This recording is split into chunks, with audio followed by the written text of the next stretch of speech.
Premier enseignement sur la prière. Qu'est-ce que la prière? Prier, disait le curé d'Ars, c'est parler à Dieu comme on parle à quelqu'un. Et Thérèse d'Avila, avant lui, précisait: elle n'est, à mon avis, qu'une relation intime d'amitié où l'on s'entretient souvent seul à seul avec Dieu, dont on se sait aimé. Prier, c'est être avec lui et parler avec lui comme avec un ami, avec son ami, comme un enfant avec son père. Prier, c'est donc d'abord être attentif à une présence et y revenir sans cesse. Parfois, le mot ami n'est pas celui qui nous vient spontanément à l'esprit lorsque nous parlons de Dieu. Ne nous inquiétons pas. Cette amitié est le fruit de notre prière. Cette définition de la prière comme dialogue est importante parce qu'elle nous rappelle que la prière n'est pas seulement faite de formules toutes faites, que Dieu n'est pas une machine à distribuer, mais quelqu'un, que ce quelqu'un n'est pas loin de nous, caché derrière les nuages, que c'est un ami et non pas un grand magicien. Mais surtout, que la prière est un dialogue. Le plus important dans la prière est donc ce que Dieu nous dit. D'où la nécessité de prendre les moyens pour l'écouter, l'Écriture sainte et notre vie. En effet, nous ne prions pas parce que c'est obligatoire, mais pour connaître et aimer le Père, le Fils et l'Esprit. Et pour aimer quelqu'un, il faut se donner les moyens de le rencontrer et de lui parler. Prier est aussi un acte de liberté, qui est une condition indispensable à l'amour. Pour Thérèse d'Avila, cette liberté est absolument nécessaire pour que l'âme s'épanouisse en se laissant faire par l'action de Dieu. Dans la prière, il ne peut donc y avoir de méthode trop rigoureuse qui enferme, parce que le maître de la prière, c'est l'Esprit Saint, qui nous enseigne à prier, suivant la manière qui nous correspond. Néanmoins, nous pouvons trouver quelques grandes lignes communes à toute prière. L'attitude fondamentale de la prière, c'est la confiance en l'action des Seigneurs. Dans cette relation d'amitié qu'est la prière, nous ne sommes pas le personnage principal, ni le plus actif, puisque c'est le Seigneur. Et le grand défi, c'est d'abord de l'écouter. Quand on est fidèle avec persévérance à cette attitude, on finit par connaître Dieu. Et cela, même si nous ne savons pas grand-chose sur eux. Quels sont les différents types de prières? La prière suivant les circonstances, notre état intérieur ou nos besoins ne s'exprime pas de la même façon. Nous avons dégagé 5 types.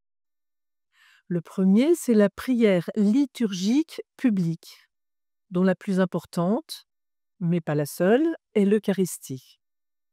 Vous avez aussi les autres sacrements, l'office des heures. Cette prière liturgique nourrit notre prière personnelle et nous fait vivre en prière avec nos frères. Elle est fondamentale parce qu'elle nous permet de ne pas être notre propre référence, mais de nous enrichir de la prière de Jésus, c'est-à-dire la prière eucharistique, et de celle de l'Église à travers le temps et l'espace. Elle nous relie, nous met en relation et nourrit notre prière personnelle. Le deuxième type, c'est la prière vocale, qui s'appuie sur des formulations établies comme le Notre Père, le Je vous salue Marie, mais aussi des prières composées par des saints et autres. Elle est d'autant plus importante que nous sommes présents à ce que nous disons. Le pape François nous rassure sur ce point. La première prière humaine, je le cite, est toujours une récitation vocale. Ce sont toujours les lèvres qui bougent les premières. Même si nous savons tous que prier ne signifie pas répéter des mots, toutefois, la prière vocale est la plus sûre, et il est toujours possible de l'exercer. Nous ne devons donc pas mépriser la prière vocale, c'est la prière des simples, celle que Jésus nous a enseignée. Notre Père qui es aux cieux. Les paroles que nous prononçons nous prennent par la main. À certains moments, elles redonnent le goût. Elles éveillent même le plus endormi des cœurs. Elles réveillent des sentiments dont nous avions égaré la mémoire et nous conduisent par la main vers l'expérience de Dieu. Parmi les prières vocales, il y en a une tout à fait fondamentale qui est le Notre Père. Les disciples ont demandé « Apprends-nous à prier » et Jésus leur a enseigné la prière du Notre Père comme l'attitude filiale de tout disciple devant Dieu. Le Notre Père est la matrice de toute prière chrétienne.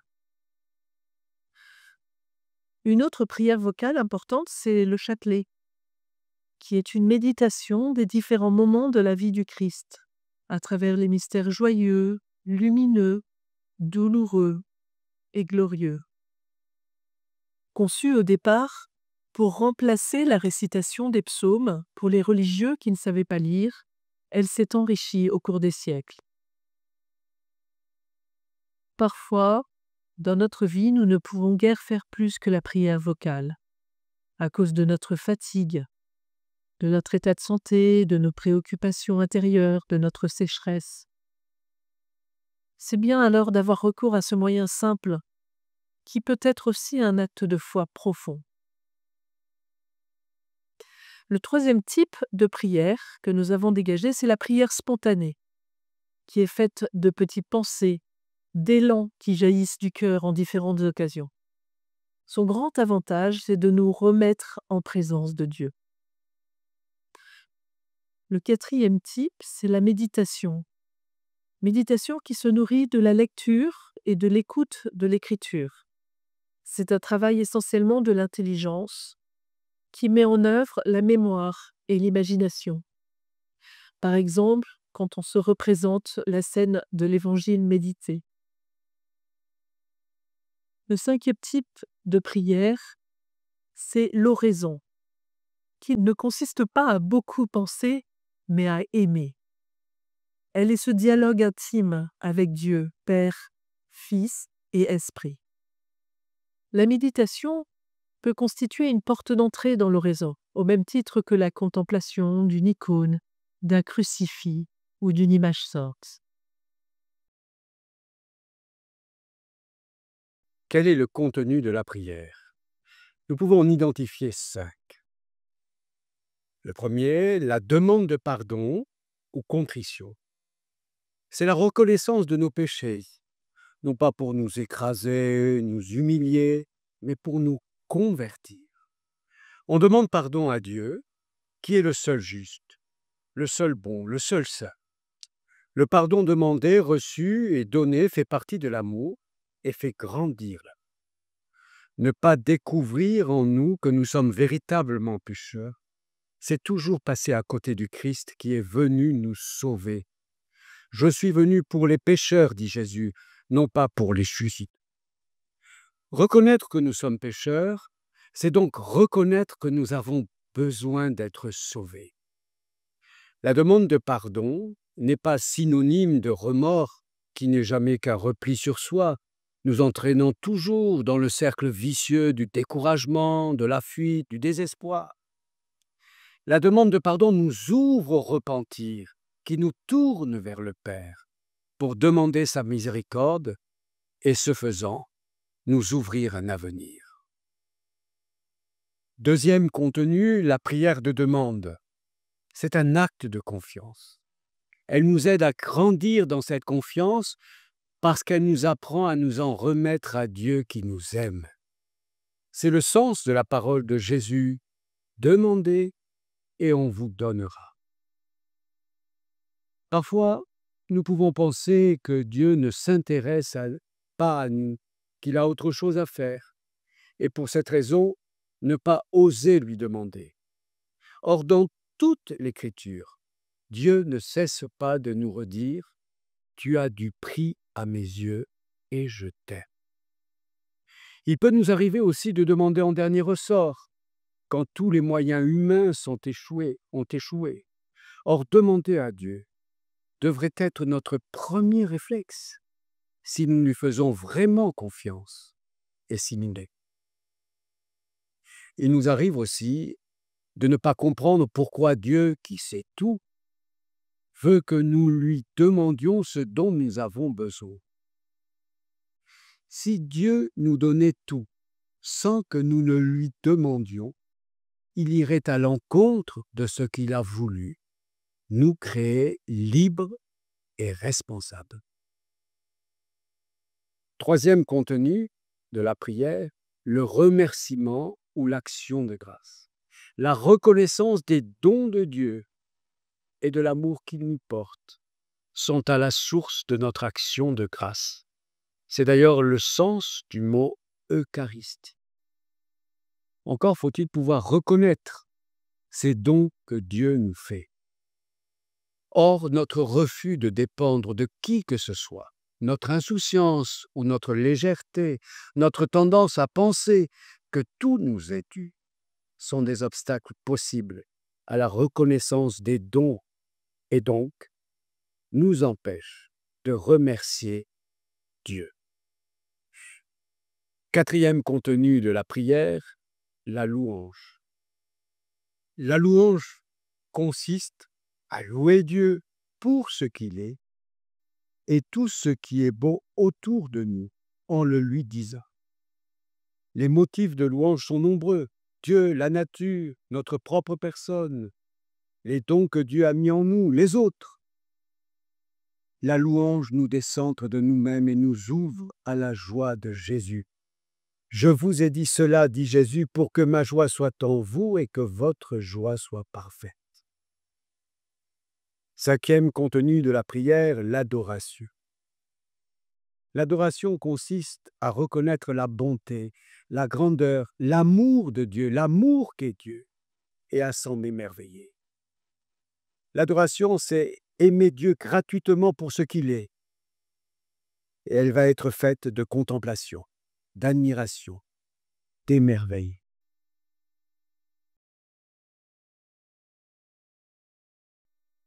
Le silence comme condition indispensable à la rencontre avec Dieu.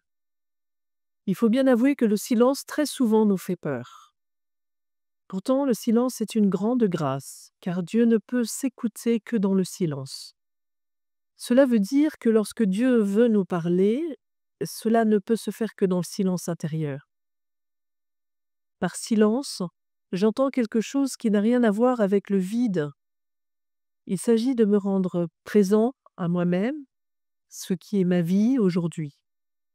Et il s'agit aussi et surtout de se rendre présent à Dieu, plus intime à moi-même que moi à moi-même et pourtant plus grand que mon cœur. Comme dit saint Augustin. Nos vies sont pleines, joie, désir, soucis, tension, colère, si belles. Déposer dans les mains de Dieu tout ce qui fait du bruit en nous aide à trouver le silence. Voilà pourquoi il est donc très important de ne pas se cacher à soi-même ce que l'on est et de se présenter au Seigneur tel que l'on est au moment de la prière.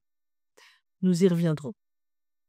Ce silence, c'est celui de la bouche, du corps, des yeux, de l'esprit.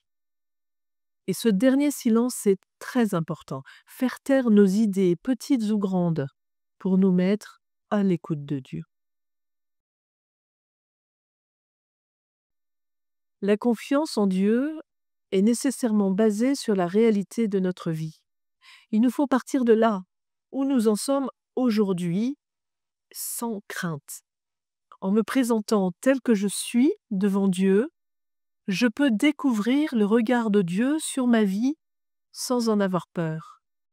Et son jugement sur ma vie est meilleur que le jugement des hommes et que le mien en particulier. Le Seigneur ne nous condamne pas, car sa miséricorde s'étend d'âge en âge sur ceux qui se tournent vers lui. La prière dans toutes les dimensions évoquées est un chemin sur lequel nous apprenons à marcher humblement en présence du Seigneur pour nous laisser façonner par son amour. Ce chemin suppose des conditions extérieures et intérieures pour favoriser cette rencontre et le dialogue avec le Seigneur. C'est ce que nous découvrirons lors des prochaines séances. Merci.